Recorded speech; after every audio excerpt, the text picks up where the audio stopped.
Hello viewers, today I will show you an action-packed thriller film from 2008 titled Teranova. Spoilers ahead. Watch out and take care. On the cold hills of a deserted island, Gillen is trying to find a safe spot to camp. He walks for miles until he slips and falls into a freezing river, but after floating away for a while, he manages to climb out and continue his journey. When he gets too tired to keep going, he stops to rest against a big rock, grabs a flower to eat, and begins thinking back to how all this started. Gillen is in jail for life for the assassination of 6 men. One afternoon, he's taken to see the prison governor, who asks him what he dreams of. He isn't the only person going through this. Various of his fellow prisoners are also being called to the governor's office and are asked the same question. Moriak says he wants to see the sea, Yakut wants to witness the war against China, Obzianka won't speak, Obzian wants to work in this prison and be a governor, Talia wants to follow the progress of the space station, and Sipa wants to see women again, but Gillen's answer is never shown. The governor tells them they've been selected to be transferred to a penal colony, and shortly afterward all prisoners are boarded into a ship. Just like in the actual prison, the prisoners are divided into groups and put into cells, although Obzian acts like he is the boss and even kills a man to take his bed. When the hatch is finally closed and the boat takes off, the prisoners start panicking, thinking this has all been a trick to let them die at sea. As the men begin getting violent, Gillen remembers a conversation he had with Sipa back in prison. Sipa has some severe mental issues and would always draw on the wall and talk nonsense, but that day he mentioned heaven and hell not having any seats left, and a third purgatory-like place being prepared for people like them. Gillen had thought it was more of his usual nonsense back then, but he's starting to see the merits of it now. After a while, everyone calms down and tries to spend the trip chit-chatting and eating, but in the middle of the journey, a gang escapes from one of the cells looking for their compatriot. Obzian pretends to negotiate at first, only to kill the man they are looking for, causing a riot to start. Prisoners on both sides begin hitting and killing each other through the bars except for Starry, an old man that stays behind praying. The fight doesn't last long, though. The guards quickly arrive, and after stopping them with a warning shot, they throw a sleeping gas grenade to knock them all out. Eventually, they make it to a deserted island, where the prisoners are put into numbered handcuffs and left at the beach so they can listen to what Mr. Olafsson and Marta, the heads of the Teranova project, have to say. Since the death penalty has become illegal in all countries, prisons have been running out of space to hold such a large number of criminals, which is why the Russian government has offered this land to start this project, funded by some international organizations. Starting today, the prisoners are colonists living under their protection, and everything they need to survive is being provided, including food that should last 3 months. A satellite will be watching them all the time, and there are also some communication buoys around. They have the possibility to take a boat to one of them to press the red button and say what they need. If a green light appears, that means the request has been accepted. Obzian isn't happy about the idea of being recorded 24/7, so he throws a big rock in protest, but the guards quickly make him stand back with some warning shots. Marta clarifies that the boys can also be used to ask to leave the project by saying their name and the reason why they want to leave. If they do, they'll be returned to prison. Before leaving, the guards drop a bunch of keys on the sand, explaining they are numbered to match their handcuffs. The prisoners rush towards them and start fighting over them, while Gillen and Sipa stay safely behind, only grabbing the keys that the others drop. Starry also decides to stay behind and watch how a gang forms a line around the keys to keep their rivals out, and a group goes to the crates, the guards left to pick up some weapons and attack the crowd with them. Eventually, Ollie's gang takes control of the situation. Ollie gets a jacket and good shoes for himself and Starry before choosing a man to send out on the boat, but as soon as he grabs someone, the group takes the chance to attack, and the fight starts again. Dozens of men die in the fight. Moriak kills Ollie with a rock, Obzian kills Starry also with a rock, and the 3 men that get on a boat to reach the boy fall to the sea and die drowning. All the remaining prisoners go to the warehouse and begin distributing the supplies, and Obzian takes advantage of the tools found to get his cuffs open by force.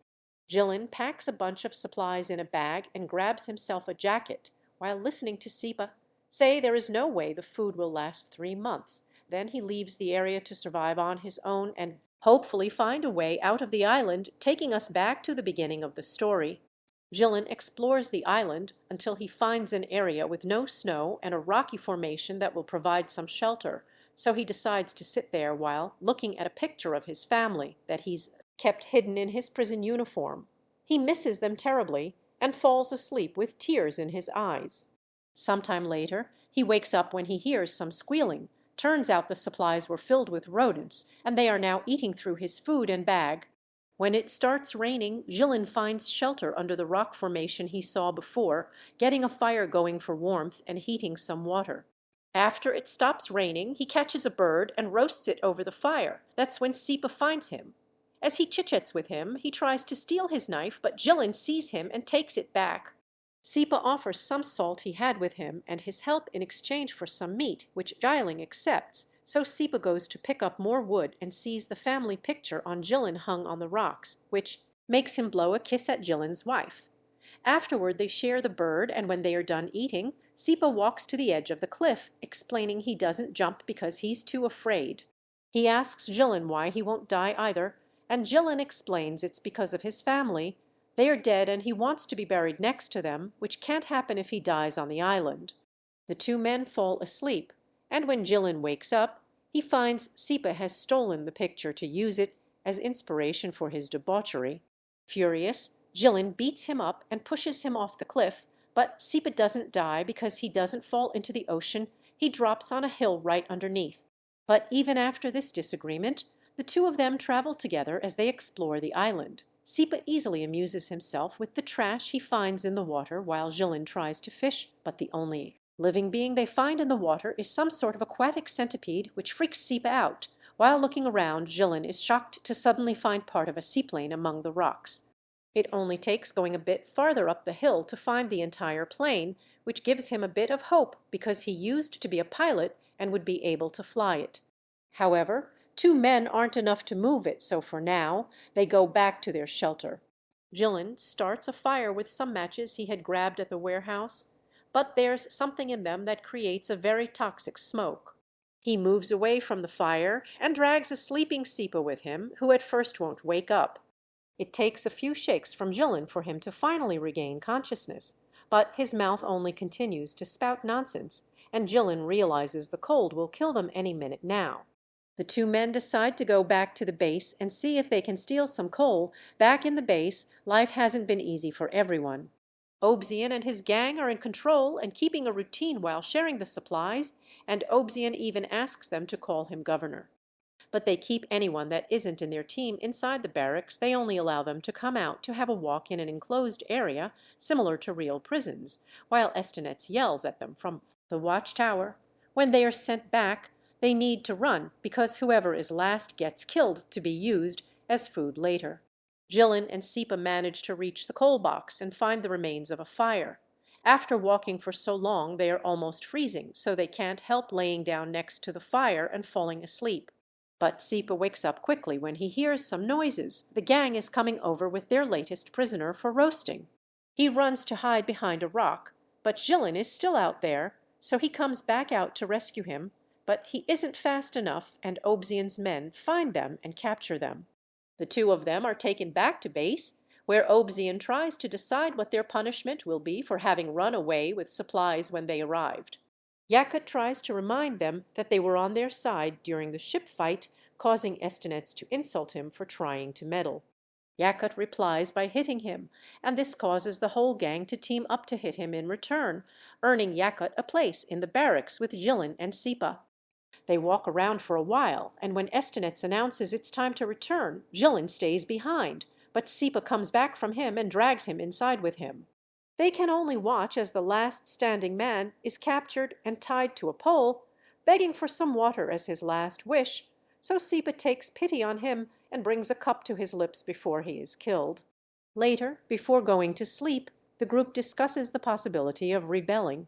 They are unsure because it may be dangerous, but Shram convinces them it's worth trying. The next morning, Talia shows Obsiankat that he's installed a secret trap in his workshop to catch any potential thieves. After the group takes his daily walk, Estenets tries to get them back inside to get the usual game going, but only two men run. The rest stand back and come together while Yakut throws a rocket. Estenets to shut him up. Jillin walks up to Obzian and offers him a deal. If he lets them go to the boy and ask for food, he'll tell him the location of the plane he found. Obzian accepts and opens the gate to let them out. While Talia and Jillin go with two other men on the boat, Obzian asks his men if they know anything about Jillin, and that's how he learns he was a pilot, that his family died in a plane crash, and he went to jail for killing flight dispatchers at the airport with a rifle. This crime was classified as murder in a state of severe emotional agitation, which Obzian thinks means Jillin has a guilty conscience. As soon as the boat is far enough, he orders the group to go back to the barracks, canceling his deal. Yakut tries to confront them, but he's immediately killed, so Obzian grabs one more man before declaring the game is on again. The group can only run back to the barracks, since a fight would be a very bad idea because Obzian's men are armed. Meanwhile, at sea, one of the men falls off the boat, but they catch him just in time and drag him back up. Talia reaches the boy and asks for help, but it's broken, and not even his tools will help. They go back to the shore, and Jillin tells Obzian that food is on its way, but Obzian doesn't believe him because there wasn't a green light of confirmation. Talia reminds him of the existence of the plane, but Obzian doesn't believe that's true either, but it inspires Obzianka to move around with his arms open like one. Obzian finds this distracting and grabs him by the neck, so Talia uses the chance to come at him from behind and kill him. Two other members of his group, Amerbek and Arjanov, kill the rest of their gang and watch Estenets run away before they can catch him as well. They ask Jillin what to do next, and he asks them to free the men from the barracks because he swears food is coming and they just didn't see the light because it was broken. The men are skeptical about this and remind him now they have plenty of bodies to feed on later, but Talia thinks they should be buried. Jillin reminds him about the plane as well, so Amerbek and Arjanov finally accept.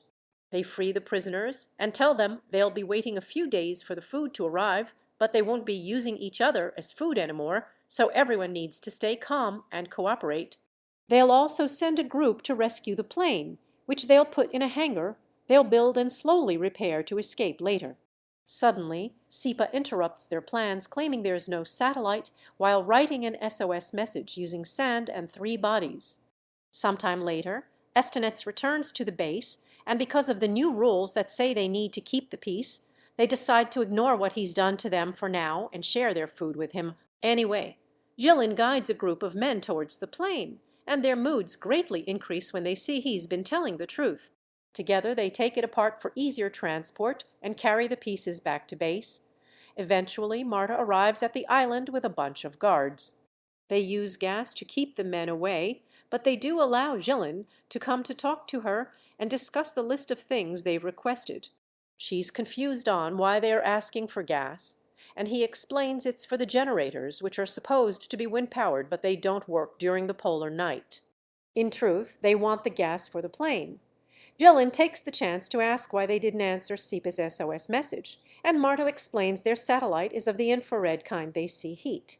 So they can locate people and stoves, but not words. She also wants to know what people were doing so far away from the base some days ago, and he tells her they were fishing. They don't believe him because there's no fish in the area, so he lies again and tells them they've been eating those centipede-like creatures, which she finds very shocking. They also want to know how many of the original 206 colonists are left, which Jillin finds suspicious because they should be able to tell with their satellite. He tells them 87 are left, and many are sick, but nobody wants to abandon the project and return to jail. Before Jillin leaves, Marta tells him he has the right to one personal request, so he gives her a few sheets of paper asking her to provide the group well. Once the guards have left the new supplies, Jillin and his men try the gas in the plane hidden in the hangar and happily confirm it does work. Afterward, they watch a new group of American prisoners arrive as the guards and Marta leave the island. These prisoners have a leader too, a very large man that Jillin tries to shake hands with. The man doesn't take it. In fact, he hits Jillin, which triggers a fight between both sides. The encounter is brutal, and nobody hesitates to go for the kill, so Sipa drags Jilin with him to hide him in the workshop. One of the Americans tries to follow them, but he falls on Talia's trap and instantly dies. Arjanov goes up against the American leader and gets overpowered, but before he can get killed, Amerbek cuts in and kills the big man instead as the buildings around them catch on fire. All this is being watched by the heads of the project. When they realize the situation is finally out of control and that over 40% of the colony has been killed, Marta calls the central office and is told to proceed with code Naked Island, which sends a bunch of guards to the island that shoots all the remaining prisoners while Marta burns Jilin's letters. Luckily, a few men are still alive thanks to having hidden in the mountains or the hangar: Jilin, Sipa, Arjanov, and Talia. Together they push the plane out, but when they are about to board it, Sipa tells them goodbye and runs to the hills so he can jump into the ocean, not afraid anymore. The remaining trio gets in the plane, and Jilin manages to make it take off safely, although the guards shoot at them on the way. His two companions die, but Jilin isn't hit by the bullets, so he flies away into his freedom.